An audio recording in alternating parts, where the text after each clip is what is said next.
Good afternoon and welcome to today's webinar, Choosing and Purchasing Responder Equipment, the Role of Standards. Thank you for spending some time with us today. We're glad you're here. Before we begin, I'd like to take a moment to explain the format of today's webinar. All attendees are muted. You can enter comments and questions in the chat box. If you would like to ask our presenter a question, you can type it into the Q&A box at the bottom of your window. Questions may be addressed during the presentation or during a Q&A session after the presentation. At the close of today's presentation, you will be asked to complete a very brief questionnaire. Your feedback is very valuable to us here at NASPO. Today's presentation is good for 1 contact hour. To get your certificate, simply complete the questionnaire following the presentation. At the close of today, Before we get started, our host would like for you to drop in the chat and introduce yourself. Please let us know if you use standards in your procurement process, and if you do, could you please give an example or two? I'm very pleased to introduce our speakers today. We are honored to have with us Cassandra Robinson and Jessica Burton. Cassie Robinson is an engineer with the U.S. Department of Homeland Security's National Urban Security Technology Laboratory. For the past 20 years, she has focused on supporting law enforcement officers with operational and protective equipment and standards, and her work has recently expanded to include fire and EMS. Jessica Burton is a cooperative portfolio manager for NASPO, where she directs the establishment and award of national cooperative contracts for use by public entities. Jessica's previous experience includes serving as Director of Purchasing and Inventory Management for the Nashville Metropolitan Airport Authority, which included the sourcing of goods, professional services, and construction. She also worked for over a decade in the Commonwealth of Kentucky, including post-secondary public procurement as Purchasing Director at Kentucky State University and K-12 Enterprise Technology as KETS Contract and Vendor Manager with the Kentucky Department of Education. Jessica has completed her public procurement certifications, including the CPPO, CPPB, and NIGP CPP, and is based in Frankfort, Kentucky. NASPO is so excited to have you here with us, so now I will turn it over to you, Cassie. Thank you so much. I'm going to share my screen now, okay?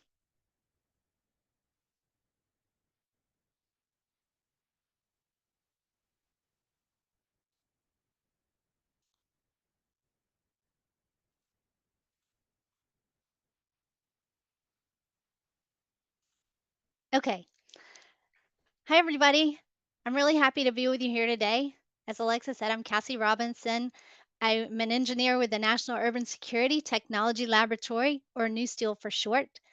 I'm here to talk to you about how and why to use standards when purchasing responder equipment. I previously worked for the National Institute of Standards and Technology, and before that, I worked for the National Institute of Justice Standards and Testing Program. So in total, I've worked on standards for public safety equipment for about 20 years. And I prepared some slides for this meeting. I have 3 learning objectives that I hope we accomplish in this session. First of all, learn about NewSteel, that's my organization, and relevant publications that we have for purchasers and end users of public safety equipment. Probably you all have not heard of NewSteel before, but I believe we have some materials that could be very useful to you. Second, I hope we come to an understanding of the benefits of standards and how to reference them when purchasing public safety equipment. And third, I hope we increase knowledge through a discussion of examples for incorporating standards in purchasing contracts. This third objective is where I think you all can help me learn from your experience and questions or comments you may have as we're talking today. I have a standards background, again, as I mentioned, not a purchasing background, so I'd appreciate your input. It would be very helpful to me. And before we get into our main discussion, I'd just like to tell you a little bit more about my organization, NewSteel. We're one of 5 Department of Homeland Security national laboratories, and our mission is to provide direct support to state and local first responders. And that includes fire, law enforcement, EMS, as well as emergency managers. Our core capabilities fall into 3 areas that are shown on this screen. First is on the left, we perform test, evaluation, and assessment of products that are on the market. That's commercial products that are available on the market, and new technologies that are funded by Department of Homeland Security. Second, we give technical advice to responders. Anyone who submits a question to us, we try to answer it for them and help bridge the knowledge gap. And then lastly, we perform research and development, especially related to radiological and nuclear response. We have like a 50-year history in that area, but we also do research and development in other areas. Right now, we have a big project related to lithium ion batteries and public safety and how they address the fires caused by lithium ion batteries. And then additionally, we support the development of standards for operational and protective equipment used by responders, and that spans all of our other work areas. Now, our organization has a program we call the System Assessment and Validation for Emergency Responders, or SAVER for short. And the main thing we do is market research, um, and we conduct assessments of commercial products, and then we publish the test results from that work. And market surveys are probably one of our most useful publications. We like to refer to them as the consumer reports for responders. And we attempt to answer three questions with these publications: what's available? How does it perform against responder requirements? And what standards apply to it? As you can see on the slide, we have more than 1,000 publications on more than 300 different technologies used by responders, everything ranging from laser eye protection to drones to body armor for women, body worn camera, metal detectors, and more. And these publications are in the form of tech notes and then other kinds of reports. So, a tech note is a really nice product, I think, and very useful. It's only 2 pages and it gives you the basics of what a responder or purchaser would need to know about a product.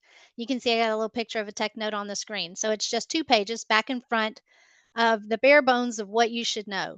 And then in our other reports, we go into more detailed information that can be used by purchasers, by agency leadership, and end users. And these reports help to inform selection and purchasing decisions made by responder agencies, which in turn leads to smart investments of your own funding or grant funding. And at the bottom of the screen, I have a link here, and y'all will get the slides after this session. I have a link at the bottom of the screen that takes you to our library. And if you click on that link, you can search for whatever topic you might be interested in. So, for instance, you could put in body armor, and you will see all our publications related to that. And now we're getting to the main part of the discussion for today, which is how and why to use standards when selecting and purchasing responder equipment. We have just published a guidance document on this topic, and I've included a link specifically to that document on the bottom of the slide. And what you see on the right hand side of the screen is just the cover page for that document. So I have listed the key sections of this document, and we'll talk through these, except for number 6, because you are all experts in purchasing. So we don't need to talk about that one unless you have a specific question for me. All right. So everybody involved in the process of selecting and purchasing equipment could benefit from an increased understanding of how standards might apply. So, this includes the end users who define their mission and operational requirements for something, the procurement officials who actually buy the equipment, the agency leadership and budget and finance personnel, pretty much everybody involved in the decision making process. And two basic questions are: is there a standard for what I need to purchase? And then, if so, do I need to use the standard for what I'm purchasing? And the second answer to the question is not always obvious. I'm going to talk through a few examples just so it would help y'all understand why it depends. And if y'all have anything you want to ask or something you want to put in the chat, I do have the chat window open so I could see it. So, first of all, let's look at a laptop. Everybody has a laptop or some type of device like that. In this case, there are standards for a laptop. But you don't, as a purchaser, need to think about them because they're embedded into regulations and laws that suppliers must meet before they actually sell a product or put it on the market. So, laptops and the power supplies that go with them are required to comply with many safety standards before they can be sold in the marketplace. So, there are standards, but you don't need to know about them. They're kind of happening in the background. Right? My next example is this car. It's a similar situation as laptops. So there are lots of standards for vehicles from many different organizations, and those standards have to be followed for products that are driving on our roads in the United States. But what about this car? It's the same model, has to follow all the standards as the one I showed before, but now it has a law enforcement application. So here, you might need to consider other standards specific for law enforcement, like radar, LiDAR standards for those devices that go in the car, maybe ballistic resistant vehicle door panels, and other things that are add ons specifically for that application. And then my last example is firefighter bunker gear. Do we need to consider standards for that? And the answer is yes. Because while there are many standards for responder equipment, there is not a law or a regulation that mandates that products meet those standards before they're offered for sale in the marketplace. So I hope these four examples kind of give you an idea of when you might need to use a standard versus when you don't have to be concerned with it. And again, I'd be welcome your questions on that or comments. So let's touch on the basics of standards, and that I'd like to start that conversation with a definition. So, a standard, y'all can read this. A standard is a document that provides requirements, specifications, characteristics, and or test methods that can be used to consistently ensure that products or materials are fit for purpose. And I underline that last part because I think it's something purchasers should care about because standards are a very simple way to consistently ensure products or materials are fit for purpose. And there are many types of standards. We won't go into all of those. Although, and I should have mentioned this more directly when I got started that everything that I'm talking about today is in that guidance document that is available for free on our website. So, in there, we talk about different kinds of standards, but there are only really two that are relevant for procurement, and that's product performance standards and standard test methods. So, we're going to dig a little bit deeper here. So, a product performance standard specifies baseline performance requirements for a product. Sometimes you might hear of those called acceptance criteria. So, the baseline criteria that have to be met, and product performance standards often include test methods by which that product's performance can be evaluated. And I made a note here on this slide that these test methods can either be embedded, like totally written out in that standard, or they can just be referenced. And some other terms you might hear for a product performance standard are mandatory standard or voluntary standard, product standard, performance specifications. Anything that sounds like that is a product performance standard. And my example I wanted to give you is the National Institute of Justice Body Armor Standard. Probably, maybe a lot of you are familiar with that. That's an example of a product performance standard. It specifies baseline performance requirements, and it actually references some test methods from a different standards developer, and then it embeds some written out test methods. So it's kind of a combination of that, both of those things.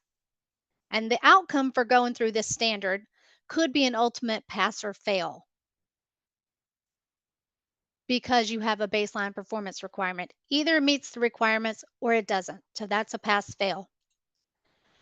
A standard test method describes exact procedures for assessing an attribute, characteristic, or function of a product, and the outcomes are documented as test results. And I made a note here that test methods don't typically include performance requirements, but may suggest appropriate acceptance criteria to consider. We often do that when we write standard test methods. So, one of the outcomes of a body armor test method is that the armor panel, once it's been shot and the bullet stopped, has to be have the back face deformation measured at. So when a bullet is stopped by an armor, it creates an indentation in the backing material, and we measure that. Um, and then that measurement is recorded. And actually, in the NIJ standard, there is a pass fail criteria for that. But in the test, we're just documenting this is the measurement that we got. All right. And standards can help purchasers and end users because, as I show in my little diagram here on the left, they increase productivity, safety, and confidence while at the same time decreasing effort, risk, and expense. And I have four examples of this that I want to talk through with you. So, standards are a starting point to help identify, specify, and quantify department requirements. So, if a person that needs to purchase something and they don't know anything about the product and there is a standard, then you can read that standard and go, oh, these are the minimum things I should think about. Then standards reduce liability or civil litigation concerns that arise should equipment fail to perform or result in personnel injury in the field. You can say, well, we met this standard for safety or we met this standard for something else. My third way that they can help is standards can greatly reduce the effort an agency expends in the selection of procurement process in a few ways that I'm showing here. So, standards can define a baseline that an agency can build upon with their own requirements. So, for instance, I'm going to use body armor again. The NIJ standard specifies the minimum requirements, and that includes shooting armor with specific ballistic test threats. But an agency can add on to that and say, well, we care about this other list of threats also because we see them in our jurisdiction. Standards reduce or possibly eliminate an agency's need to do their own testing of equipment prior to purchasing. I hear of a lot of agencies that actually do their own testing, but if you could reduce or eliminate that because the standard has already put in place that does that testing, it makes it simpler for you. And then standards reduce or possibly eliminate the many challenges caused by supplier unverified claims, misinformation, and even false advertising. Y'all probably encountered that before when a manufacturer claims that they can do all these great things, but there's no verification. Well, standards are a way to verify that. And then lastly, I have heard from responders that having equipment that meets standards actually boosts their morale and their confidence in their own personal safety. And then that in turn enhances their performance. So they make better decisions and they perform better because they have more confidence in their own safety. So it's great to have a standard. Hopefully, y'all can see that now. But how can you know whether a product meets a standard? And that's done through a process we call conformity assessment. That's like a defined term in the world of standards. And it's simply the method of determining whether a product meets one or more standards. Um, Most people find that term very confusing, conformity assessment. That's all it is. It's a method for determining whether a product meets a standard. And there are many methods by which conformity assessment can be done, but I'm only going to point out three that are really relevant for responder equipment. So don't forget, I said there are many ways to do it. These are just three. And I suspect you may have heard of each of these, even if you've never heard of the term conformity assessment. So the first is certification of products. And if you have an example of a certification that you already know of, you could put that in the chat. We could possibly talk about it, or you could ask questions.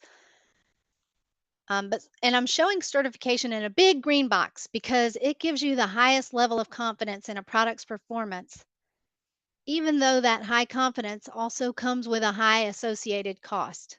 And that's because it involves at least the four parts that I'm showing on the screen right now. So there's pre market product testing before it ever goes on the market. It goes through pre market testing by an accredited testing laboratory. Then, after the product is certified, periodically it goes through some follow up, or we call it surveillance testing, maybe a year later, a couple years later, where we test that product pulled from the market to a limited set of critical tests just to make sure what we certified up front is still performing the way it did initially. And third, there are manufacturing facility audits to make sure that the manufacturer keeps doing things consistently. And then it also includes a supplier management system audit. So making sure that their quality control is in place. And then one of the great things about certification is that it results in a publicly accessible certified products list and the certification mark on the product. So the example I show here is for body armor. The National Institute of Justice publishes a body armor compliant products list. They use a little bit of term compliant products list versus certification list, but it's the same thing. So they publish this list based on testing to their standard, and then they authorize manufacturers to put their certification mark on products that have successfully gone through the process. So that's certification. Now we'll move to verification. And this one I'm showing in orange because it still gives a high level of confidence in a product's performance, but less than a certification program because you can see it's missing two steps that were there for certification. So it includes the pre market testing and the periodic follow up testing of products from the market, but no manufacturing facility audits and no supplier management system audits. So it's a minimal amount of testing. The benefit is that it is much less expensive than certification. And I would say the reason that this option is chosen, most likely reason this option is chosen is because manufacturers are reluctant to pay the higher cost for certification. Like there are no profit drivers like grant funding to offset cost or to cause manufacturers to want to have a product certified, or there are no regulations that say you shall have a certified product. So in summary, I would say we choose verification if there are no drivers for certification. Okay, and like certification, verification results in a publicly accessible verified products list and a verification mark on the product. And I'm giving an example here of the verification program that ASTM offers. ASTM is a standards developer, but they also offer a verification program. And this is what their verified products, their mark looks like for verified products. So for ballistic helmets, which I work on, there is an ASTM verification program based on testing to the ASTM ballistic helmet product performance standard. And there will be, once we have some products go through the program, there will be an ASTM verified products list, and the manufacturers that successfully go through it will be authorized to put the verification mark on the products.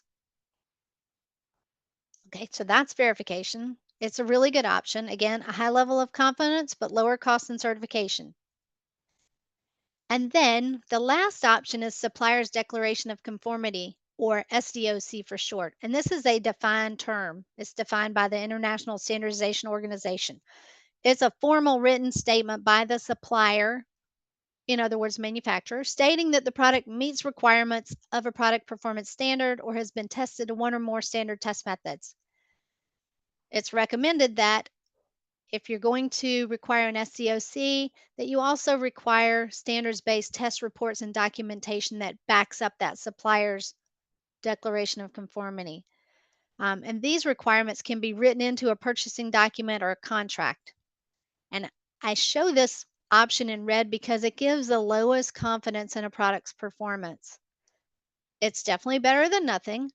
The challenge is that there's no products list that's publicly accessible. There's no certification or verification mark. So if a purchaser uses this option, then the purchaser has to go through the test reports and make the decisions about whether the product meets the standard and whether it meets their needs.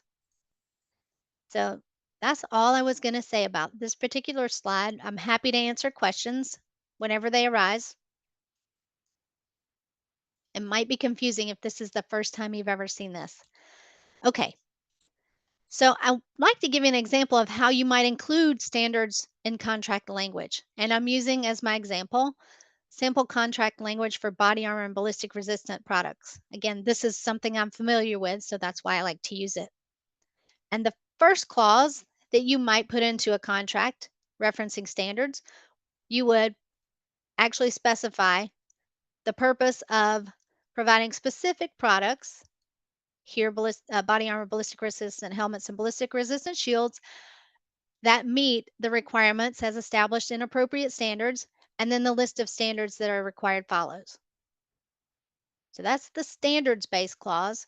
And then the next clauses that I'm going to show state the conformity assessment process to be followed. So the first one is there's a certification program for body armor. So we say body armor models shall be listed on the NIJ compliant products list.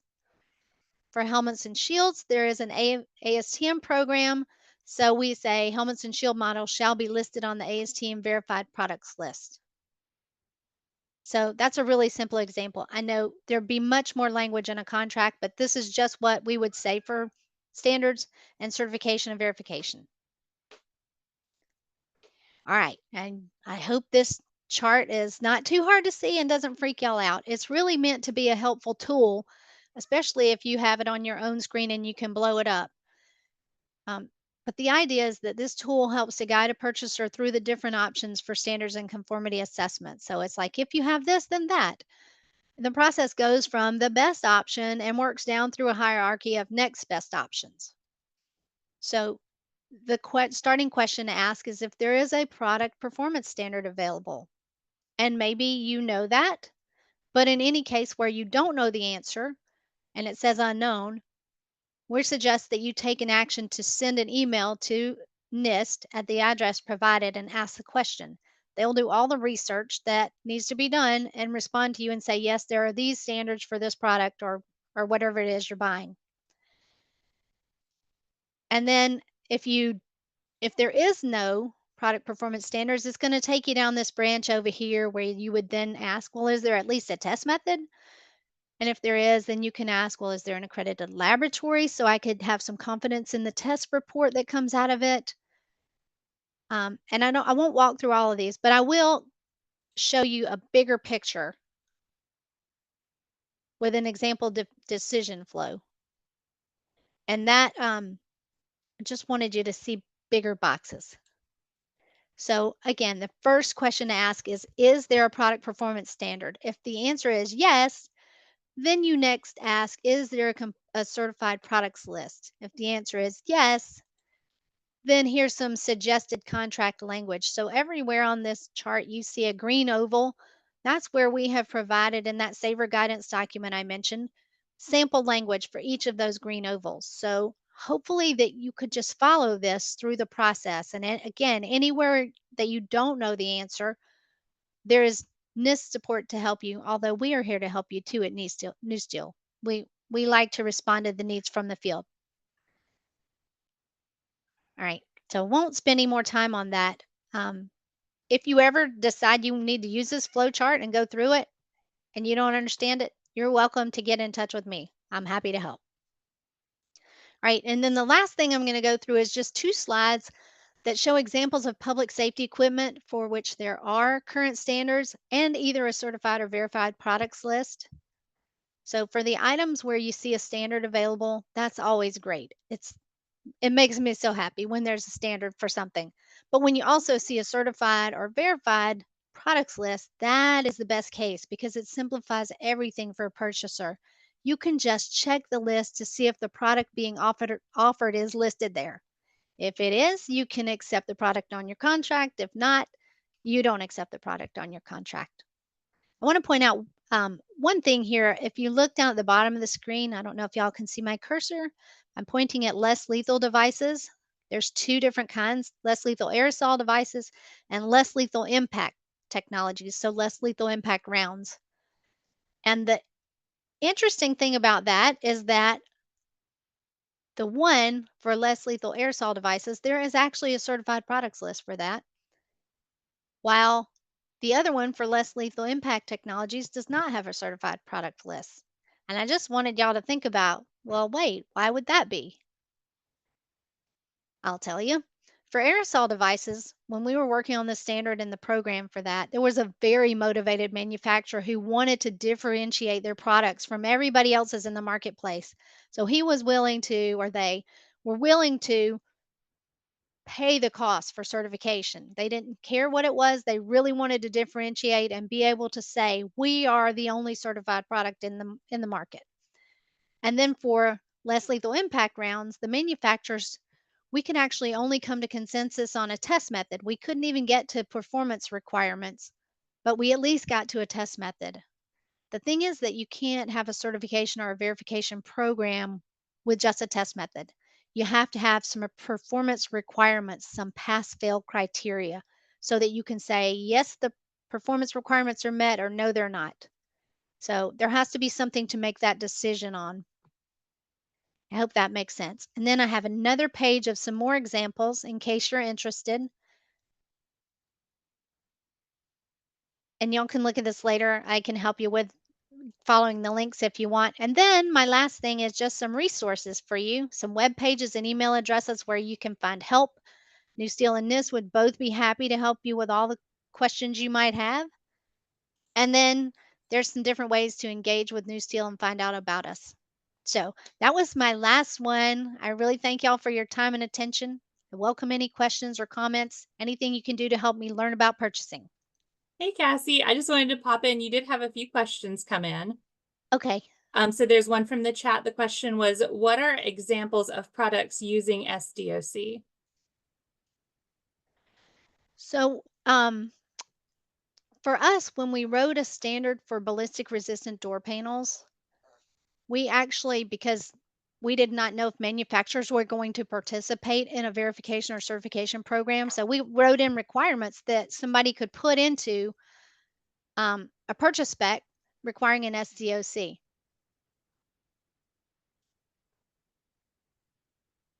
Great. And And I so did hear then, from, oh, I'm sorry. I heard from oh some no. purchasers not too long ago who said manufacturers won't do an SDOC. And I had not ever considered that.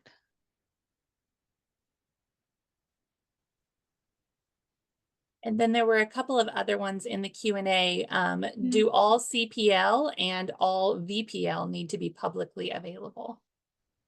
Well, that is the benefit of them is that anybody who wants to know if there's a certified or verified products can see it on a list. So all the ones I know of get published. I can't think of a single example of where it's not published. Possibly, nope, nope. I was going to say, I think there might be one in the UK that I've heard of, but all the lists are available. Otherwise, they're not useful.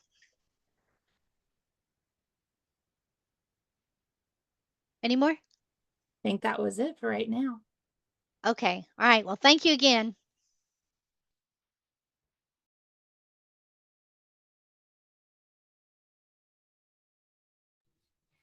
Okay, now we will move over to the role of standards in NASPO value point contracts. And I will begin sharing my screen and slides. So thank you guys for continuing to stay with us today. My name again is Jessica Burton, and I am a cooperative portfolio manager for NASPO Value Point. In talking through the NASPO value point options, we first want to ensure that you know who NASPO is. NASPO is the National Association of State Procurement Officials. Our members make up the Central Procurement Office of all 50 states, District of Columbia, and the U.S. territories. This means that entities falling under the Central Procurement Agency in each state can, with the authority of the Central Procurement Office, purchase from our NASPO value point contracts. This saves you time to focus on other bid and solicitation opportunities and utilize existing contracts and best value. NASPO was established in 1947 to dispose of surplus property during World War II. We recently celebrated our 75th anniversary in 2022 and continue to remain committed and strong to provide best value contracts. Under NASPO, you will find the NASPO value point. That is where you find your value point contracts. Additionally, we offer Procurement U, which helps not only our members, but also our supplier engagement community in understanding public procurement. Our vision is to be your strategic partner for public procurement. NASPO Value Point is so proud to offer over 60 current active portfolios with over 400 supplier partners for you to choose from. Those contracts include numerous public safety and first responder goods and services. What makes us different? There are other cooperatives. Well, we're proud to be the largest public purchasing cooperative out there, and we truly use fair and transparent competition through the lead state and multi-state sourcing team model. As a former director in a public entity, I often had to present to a board of commissioners anytime we wanted to purchase goods or services that we didn't directly bid ourselves. That means the use of a cooperative. We found it often extremely helpful to talk about the lead state model and that multi-state sourcing team members made up the requirements of the RFP, the evaluation criteria of the RFP, and competitively and transparently vetted the evaluation process. That certainly made it easier to talk through the process of using existing cooperative portfolios versus spending time in-house doing the same work. We also use and are proud of the usage of subject matter experts, just like Cassie. What is that lead state model? It's just that. It's a hand-raising exercise of states who show interest in a particular commodity of good or services, just like body armor. In that instance, the lead state of Colorado was willing to take the lead and work with other states to develop and maintain an active portfolio, which exists today. That multi-state sourcing team is made up of evaluators and subject matter experts. NASPO's role is to facilitate the process and bring everyone together to complete a timeline that prevents any lapse in services. Some examples today that I'd like to talk to you about are police radar LiDAR. It includes speed enforcement products and also crime reconstruction and accident reconstruction goods and services. This particular portfolio is led by the state of Washington and included multiple states on the sourcing team. For this RFP and resulting master agreements, there are 3 categories. Category A, which includes speed enforcement products, Category B, which are speed advisory products, and Category C, which are the accident and crime reconstruction products and services. The RFP and the master agreements that set forth the products in Group A, those were the speed enforcement products, must be approved by the National Highway Traffic Safety Administration, or NHTSA, and shown on their conforming products list. The CPL is a reference that Cassie made in the earlier presentation. This Value Point portfolio was recently resolicited in 2024, and rather than create new standards or go through the process alone, we recognize the strength of using existing product standards. The next example I'd like to share with you today is the body armor and ballistic resistant products portfolio. The state of Colorado leads out for this portfolio. In the development, the lead state and the sourcing team recognized the need and the importance of usage and reference to the NIJ's existing standards. Regarding the currently available portfolio, which is set to expire in November of 2025, the standards include ballistic resistance of body armor and stab resistance of personal body armor.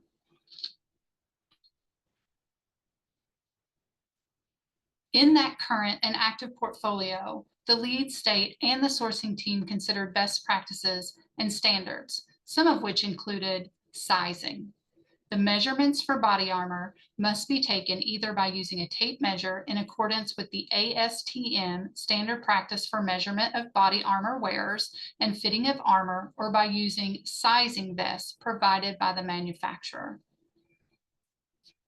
Another is product standards. For the current and active portfolio, there are 6 separate NIJ standards which were referenced.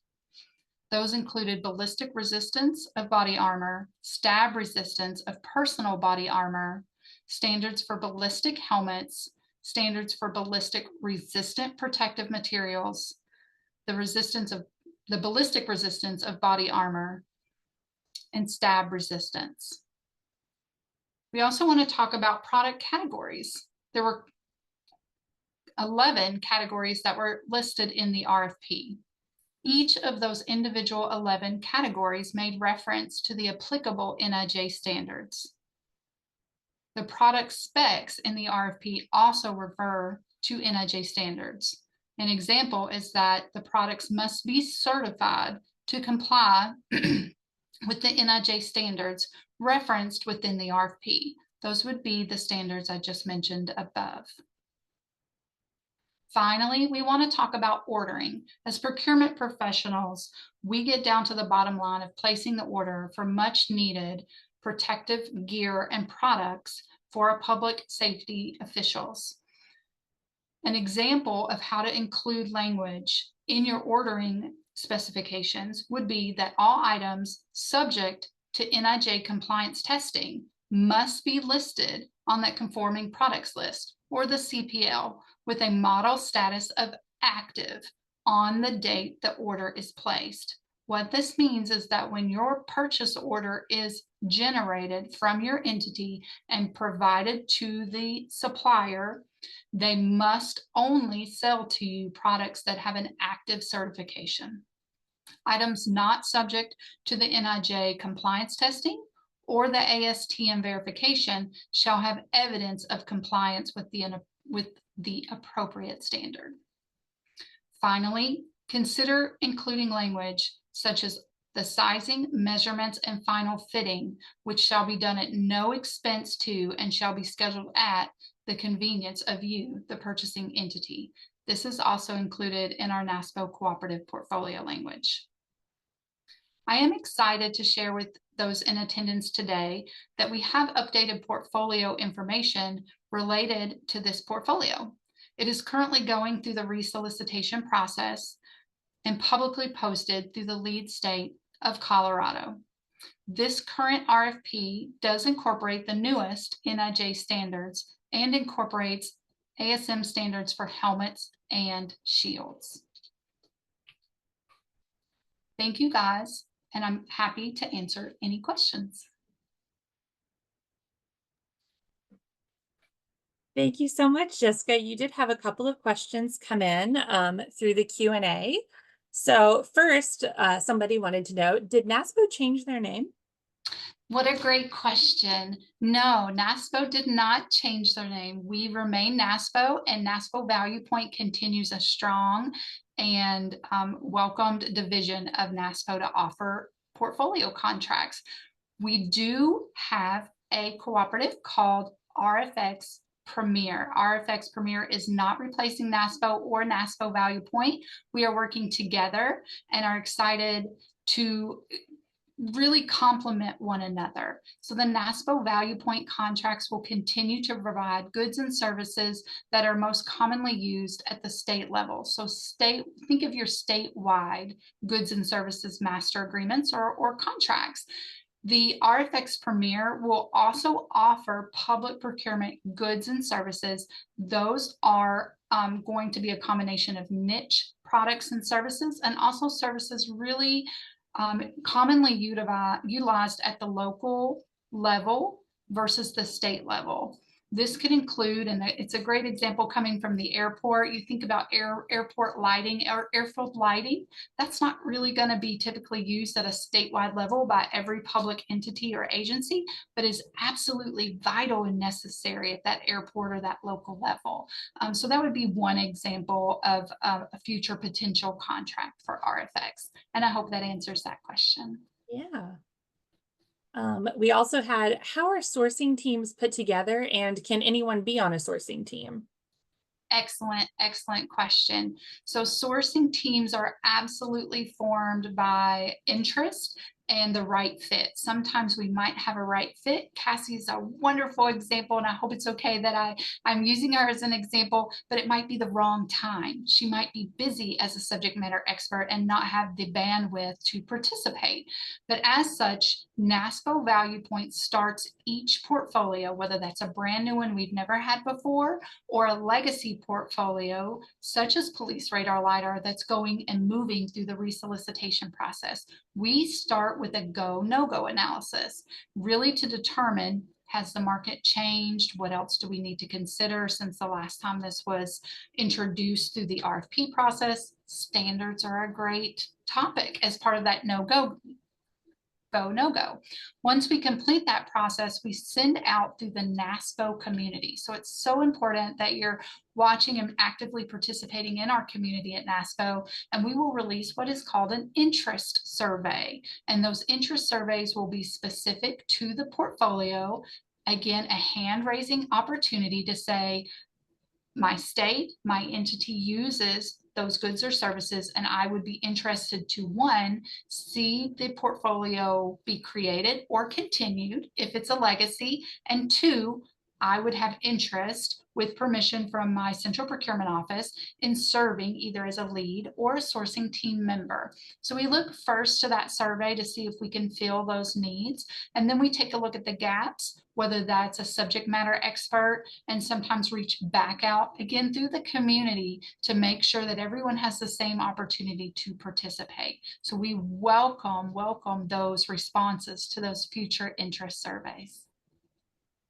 Great. Awesome. So I think that those were the questions here. Cassie did respond to Amy's question that she put in chat a little bit more thoroughly. I'm happy to read it, Cassie, or if you would like to unmute to talk a little bit more about it, you're also welcome to do that. Sure. Yeah. I told y'all that NIST is very helpful. So while Jessica was speaking, I asked someone from NIST that specific question that Amy asked about products that use SDOCs. So he told me it's likely that every single product sold at Lowe's, and that's the Lowe's like the Home Depot, but the other one, Lowe's, and Home Depot probably too, comes with an SDOC before Lowe's will actually sell it. And that's probably also true, come to think of it, for other stores like Walmart. Like they don't want any liability, so they will require a manufacturer to provide a supplier's declaration of conformity before they'll put it on the shelf. And then there was another example about radio transmitter manufacturers have to state the specifications for signal purity and adherence to FCC rules. That was all. Thank you so much. That really helps. And it looks like Amy's thanking you in the chat as well. So if there are no more questions, obviously people can reach out afterwards if they think of something that they didn't during the presentation. But otherwise, that does conclude today's presentation. I would love to thank our presenters, Cassie and Jessica, for the valuable information that they have shared today and for working with us here at NASPO to bring it to you. Thank you all for attending this webinar today. You will all receive a follow-up email containing today's slides and materials. Please look out for that email on Monday, October 14th. Remember, this webinar does qualify as one contact hour for your continuing education credits. To receive your certificate, simply fill out the survey in your browser window or click the link in the follow-up email once you have exited the webinar.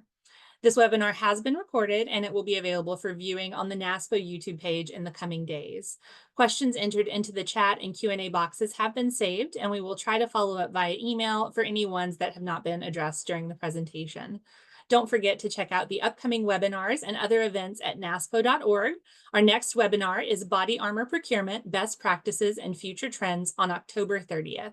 You can register for this webinar at NASPO.org.